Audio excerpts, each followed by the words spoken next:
نور، مازن، انتوا خلاص بقى جهزتوا عشان هتسافروا القطب الجنوبي؟ ايوه يا سلمى، احنا جهزنا وجهزنا كل حاجه. شاطرين والله. وكمان خدنا الكاميرات وشحناها وعملنا كل حاجه. بس تتأكدوا ان الكاميرات مشحونة 100%، عشان لما تروحوا وتصوروا كده يعني ما تفصلش منكم. ايوه طبعا شحنينها 100%. بس انا في سؤال محيرني، ازاي محدش سافر معاكم؟ يعني انا لو كنت فاضية كنت سافرت معاكم، ده انتوا رايحين القطب الجنوبي. وانا كمان برضو عايزه اسال نفس السؤال، بس مخي بيقول لي كبر دماغك وطنش وكده يعني، عشان كده اهلك مش هيسالوا عنك اصلا. وانا كمان والله. ماشي، بس انتوا اهم حاجة تعتمدوا على نفسكم وتاخدوا بالكم من نفسكم. ايوه اكيد طبعا. طيب والتذاكر وجوازات السفر وخدتوها كلها وكل حاجة؟ ايوه خدناها معانا في الشنطه. ماشي، توصلوا ان شاء الله بالسلامة. ان شاء الله ان شاء الله. يا حضرات، اللي هيسافر القطب الجنوبي يتفضل، عشان الطيارة فاضل لها نص ساعة. ايه ده؟ يلا يا نور، يلا يا مازن، يلا بسرعة روح. ماشي يلا، مع السلامه يا سلمى. يلا يا سلمى، مع السلامه. مع السلامة، ان شاء الله توصلوا بالسلامة. يلا مع السلامه.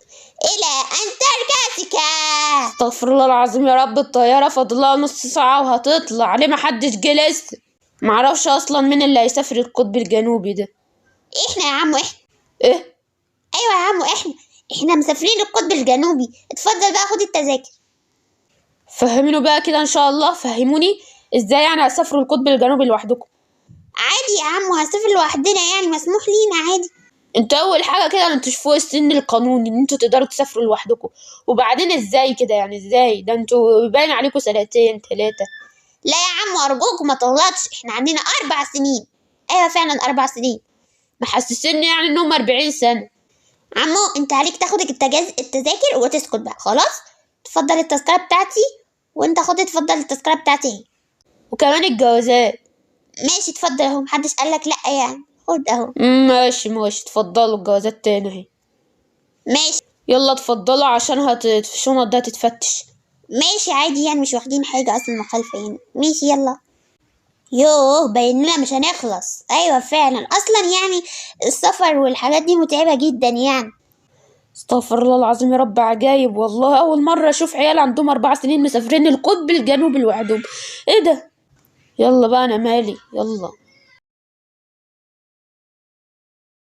ماشي، مع ان الزمارة نورت احمر، بس مسموح عادي كل الحاجات دي. امال بتنور احمر ليه؟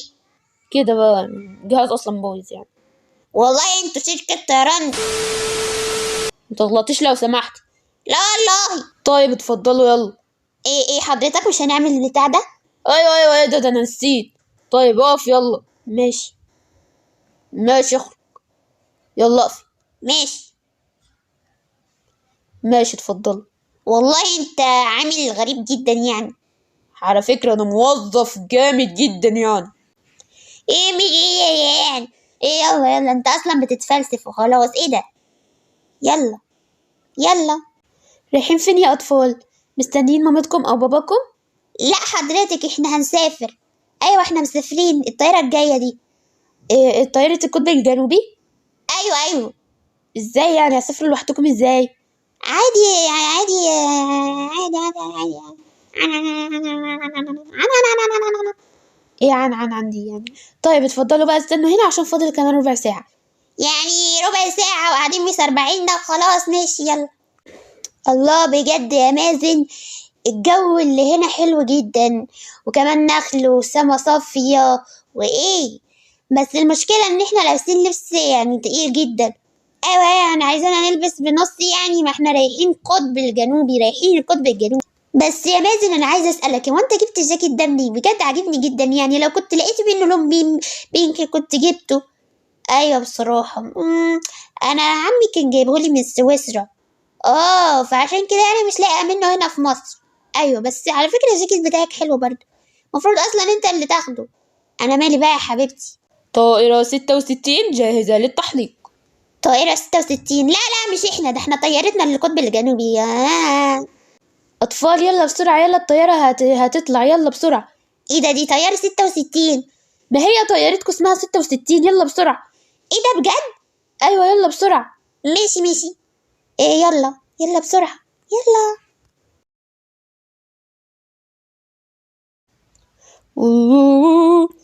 حضرتكم مفروض تحطوا الشنط دي فوق. ايه ده بجد؟ أيوة. طيب اتفضل حطها. ماشي. أيوة هنا كده.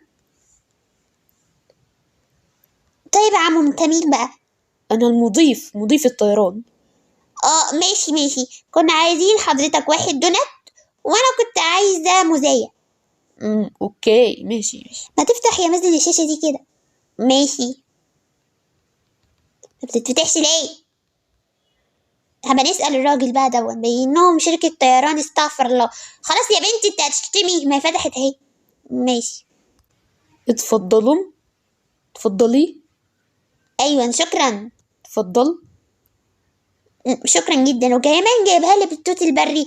والله انت ذوق جدا يعني، تسلم. تسلم يا حبيبي تسلم.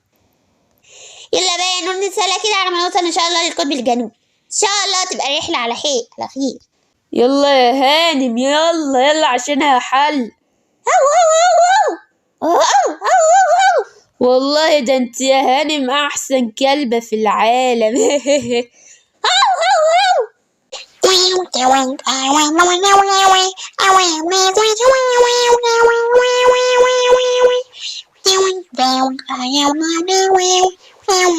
اخيرا وصلنا، اخيرا بعد رحلة 10 ساعات. بجد انا تعبت جدا يا نور، وكمان الطيارة كانت متعبة جدا. ايوه فعلا يا مازن، وانا سقعانة جدا. ايوه طبعا هنسقع عشان احنا مش متعودين. بجد القطب الجنوبي متلج جدا. طيب استنى هقيد الاضواء دي، الاضواء اللي على الشجرة دي حلوة جدا. طيب هو ده نفس المكان. يلا بقى بسرعة نروح البيت نخبط على الراجل. يلا. ايه ده؟ مين اللي بيخبط عليا دلوقتي؟ ايه ده؟ استغفر الله العظيم يا رب. استنى يا بوسي شوف مين اللي بيخبط دلوقتي. ايه ده؟ ايه ده؟ انتوا؟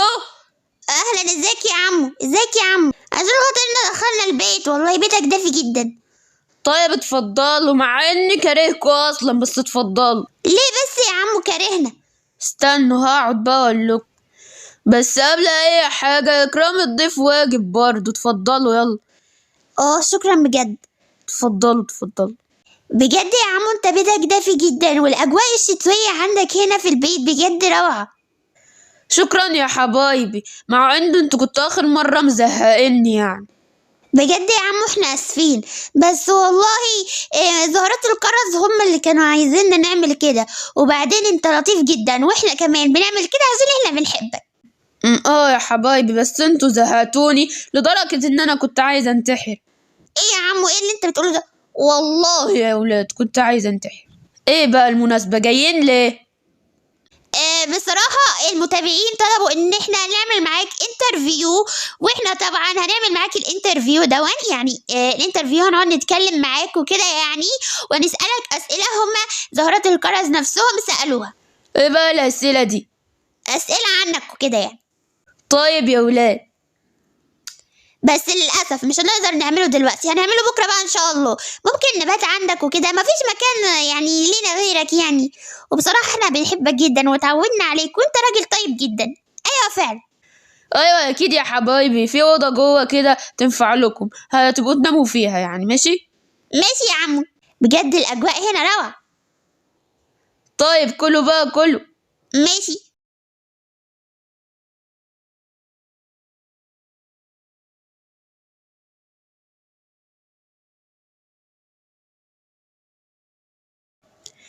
آه يوم جديد، وبصراحة الأجواء حلوة جدا. مازن مازن مازن مازن. ايه يا نور؟ ايه بالراحة.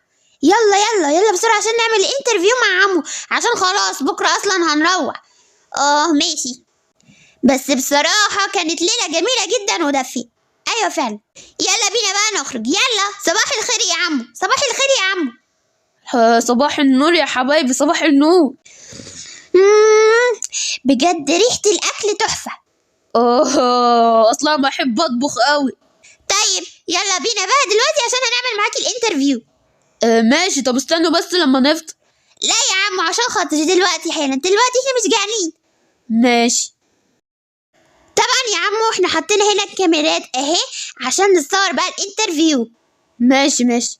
وكمان هنا بقى في الاسئله اللي زهرات الكرز سالوها. طيب اتفضلوا وانا معاكم في كل الاسئله. ماشي ماشي يا عمو، هنبدا بقى. ماشي اتفضلي بقى. بص، ريناد بتقولك لونك المفضل ايه؟ لوني المفضل البني بصراحه، يعني البني. طيب بتحب تسمع ايه على التلفزيون؟ بصراحة كده يعني أنا ما عنديش تلفزيون أصلا، فأنا بستمتع بقى بالقعدة كده بالليل في الدفا وأولع الخشب وأقعد أكل بقى كوكيز وأشرب المشروب بتاعي كده وخلاص. ماشي. السؤال اللي بعده بقى، فين أهلك؟ فين أهلي؟ بصراحة كده أنا مش متجوز ولا عندي عيال ولا أي حاجة، عايش لوحدي. ماشي يا عمو، بتشتغل ايه بقى؟ بشتغل ايه؟ بصراحة يعني انا بشتغل بخرج اصطاد كده وخلاص في البحيرة التلجية اللي عندي بره دي، انما غير كده ما بشتغلش. هو بقى الحياة ماشية معايا كده وخلاص. طيب يا عمو، عندك كام سنة؟ بصراحة انا عندي 46 وداخل على 47 قريب. ماشي. عشان سلمى تعرف ان انا كنت عندي حق لما انا قلت ان هو ممكن يكون عنده حاجة و40 سنة وكده. اسمك ايه يا عمو؟ اسمي انا ناسي صحيح، انتوا لسه مش عارفين اسمي. انا اسمي عمي كريم. انت باين عليك ان انت كريم فعلا، والله يا عمو انت طيب. شكرا يا حبايبي. طيب يا عمو، معجب ببنت ولا لا؟ لا يا حبيبتي طبعا، لا انا عايش لوحدي اصلا، مبفكرش في الحاجات دي. نفسك تسافر فين؟ بصراحة انا مش نفسي اسافر في حتة، انا حابب العيشة هنا في التلج حابب الجو هنا يعني وكده. ماشي يا عمو. ماشي يا عمو، رينات بتقولك ان هي بتحبك قوي. وانا كمان بحبكم كلكم. طيب بقى يا عمو، السؤال اللي بعده من توكا ستار. طيب قول بقى يا حبيبي. لما احنا كنا بنضربك كان نفسك تنتحر؟ بصراحة عشان ما اكدبش يعني، عشان انتوا اليوم ده انا اصلا زهقتوني قوي، وانا اصلا كنت زهقان لوحدي، انا كنت زهقان عشان ما لقيتش ولا سمكة، رحت اصطاد ما لقيتش ولا سمكة، فانا كنت زهقان لوحدي اصلا وعلى اعصابي، فانتوا جيتوا زهقتوني اكتر، وبعدين قاعدين تدخلوا البيت زي ما يكون سوبر ماركت، معرفش ايه ده يعني، ما بتستأذنوش خالص، بس انا بقى يعني كبرت دماغي. والله يا عمو انت طيب جدا. تاني سؤال بقى، كان احساسك ايه لما احنا كنا كل شوية ندخل بيتك ونقتحم ونضربك وكده يعني؟ بصراحة أنا كنت زهقان جدا وكنت عايز أضربكم وأعمل كل حاجة، بس كنت بمتلك أعصابي بس. اسمها يا عم بتمالك. يلا يا ابني أي حاجة بقى. طيب عايز تخش معانا الفريق؟ فريق ايه؟ فريق الأبطال بتاع أنا ونور وسلمى. الفريق الأبطال؟ بصراحة لا، مش هدخل فريق الأبطال، فريق الأبطال اللي عايزين ندخل معاكم فيه، ده انتوا أصلا بتقعدوا تضربوا بعض وتقعدوا تزهقوا، ده انتوا هتزهقوني أصلا لو دخلت معاكم في الفريق وكده يعني، فمش لازم لا أدخل فريق الأبطال، لا مش لازم. طيب أكتر أكلة بتحبها؟ بصراحة أنا بحب الكوكيز اللي أنا بخبزه، وكمان بحب بقى في الأكلات وكده يعني، بحب السجق والرز والحاجات دي يعني. ماشي. توكا ستار بتقولك بتحبك يا عم، وأنا كمان بحبكم كلكم أوي. طيب الأسئلة اللي بعدها بقى من مريم ولد فانز. اتفضلي. ليه عايش في حتة تلج كده؟ بصراحة أنا حابب العيشة هنا وبحب الأجواء وكده يعني، وبعدين ده بقى أنا اتولدت هنا وعشت هنا وكده يعني، فما فيش مكان غير كده يعني هنا. بتحب المتابعين ولا لأ؟ أيوة بحبهم أوي والله بحبكم جدا. هو أنت كنت عارف إن في بث والناس شافتك؟ لا والله بصراحة ما كنتش عارف، أنا عرفت لما انتوا خلصتوا يعني وجيتوا تتأسفولي وقلتولي إن احنا كنا بنعمل، بس طول ما انتوا دخلتوا عليا وقعدتوا بقى تزهقوني وكده ما كنتش أعرف خالص. ماشي يا عم. طيب السؤال اللي بعده بقى، إيه مشروبك المفضل؟ بصراحة أنا مشروبي المفضل اللي هو المشروب ده، أيوة هو ده مشروبي المفضل، اللي هو بيبقى كوفي وعليه كريمة كده وحتت شوكولاتة، بيبقى بحبه جدا، وكمان مشروب بقى لجو الشتا وكده. طيب الأسئلة اللي بعدها من لينا ستار. اتفضل. لينا بتقول هو أنت متجوز ولا لأ؟ لا بصراحة مش متجوز أصلا. طيب عندك عيال؟ لا أنا مش متجوز ولا عندي عيال، عايش لوحدي كده. طيب بتحب تقعد لوحدك ولا مع حد يونسك؟ السؤال ده حلو. بصراحة أنا يعني قلت لا، مش هقعد أخليني طول عمري كده عايش لوحدي. فأنا بقى إيه، اشتريت القطة دي عشان تونسني وكده يعني، وما بقاش قاعد لوحدي في نفس الوقت، وعشان برضو لو حصل لي حاجة يبقى في حد يعني ينقذني، مثلا تخرج تنونو للناس، يعني حد يعرف ان انا مثلا مت ولا حاجة. لا يا عمو بعد الشر، ايه الكلام اللي انت بتقوله ده؟ طيب السؤال ده صعب، بتحب مين، انا ولا نور؟ قول بصراحة. بصراحة انتوا الاتنين انا بحبكم جدا يعني. بس ممكن مازن. إيه انت بتحب مازن اكتر مني يا عمو؟ بصراحة يا حبيبتي بقى يعني. طيب انا زعلانة جدا. لا ما تزعليش. لا يا عمو انا زعلانة جدا. والله انا بحبكم انتوا الاتنين زي عيالي. طيب لينا ستار بتقولك المتابعين بيموتوا فيك. وانا كمان بحبهم اوي اوي اوي اوي. طيب ايه ده دي صورة استنى. الأسئلة اللي بعد كده من لمار، بتقولك قطتك اسمها ايه يعني؟ قطتي الجميلة ده اسمها بوسي. بصراحة اسمها حلو جدا. تاني سؤال، ليه عايش لوحدك؟ بصراحة يعني أنا ما حبيتش أتجوز ولا أي حاجة عشان أعيش لوحدي بقى كده وأشتغل وكده يعني. طيب بتحبني أنا ومازن ولا لأ؟ أيوة بحبكم طبعا زي عيالي يعني، مع إني ما عنديش عيال والله بحبكم. استمتعت بعمل البث ده معانا ولا لأ؟ بصراحة والله استمتعت جدا، بس انتوا كنتوا مزهقيني أوي. السؤال اللي بعده من توكا بوكا، بتقول عندك أولاد أو أخوات؟ لا ما عنديش عيال، بس أنا عندي إخوات، بس هما مش عايشين معايا وكده، عايشين بعيد عني شوية. ماشي. طيب السؤال اللي بعده من عطر الرحمن، بتقول عايز تنتحر؟ بصراحة والله الانتحار ده كفر يعني، لو انتحرت اصلا هتموت كافر وهتتعذب طول عمرك في القبر. بس انتوا لما كنتوا مزهقني كنت ساعتها عايزة انتحر، بس طبعا يعني ما انتحرتش، انا اتهبلت عشان انتحر. بس الموقف اللي انتوا زهقتوني وقعدتوا تعملوا كده كان يخليك تنتحر فعلا يعني، عشان انتوا زهقتوني جدا. طيب مين مزهقك أكتر، أنا ولا مازن؟ بصراحة كنت انت يا نور اللي مزهقاني اكتر. ليه يا عمو ليه؟ كده كنت مزهقاني اوي والله. دي الناس كلها بتقول عليا ان انا كيوت وكده، يعني انا كنت مزهقك؟ بس كده الاسئله خلصت. بس كان في كده كلمه رونا فاني قالتها.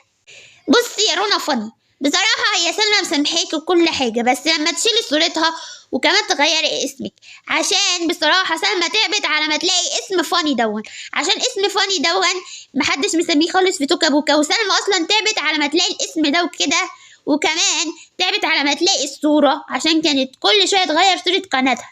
هي تعبت جدا على ما تلاقي الصورة، ولما لقيت الصورة دي عجبتها وكده راحت حطاها. فبصراحة ما ينفعش بقى تيجي كده تاخدي الاسم والصورة كده على الفاضي وتقولي لسلمى تشيل الصورة. ما ينفعش كده على فكرة، كده ما ينفعش، فعشان كده هي زعلت منك وخلاص في آخر البث. غير كده أصلا سلمى ما بتزعلش من حد غير لما بس يكون عمل حاجة ضايقتها، وسلمى بتحبكم كلكم. ايوه طبعا يا عمو، احنا استمتعنا جدا بعمل الفيديو معاك. ايوه يا عمو كريم، وانت كريم وطيب جدا. يا حبايبي شكرا ليكم جدا. والمتابعين بيحبوك قوي قوي قوي قوي قوي. ايوه بصراحه هم حبوك من اول مره، وانا بحبهم كلهم واحب اقول لهم يا رب تكونوا بخير دايما يا رب. طيب شكرا يا عمو، شكرا يا عمو. وكده بقى نكون خلصنا الانترفيو مع عمو كريم، ويا رب يكون عجبكم. وكده احنا ردينا على كل الاسئله، ويلا باي باي. بدلتوا الاماكن ليه؟ اللي كان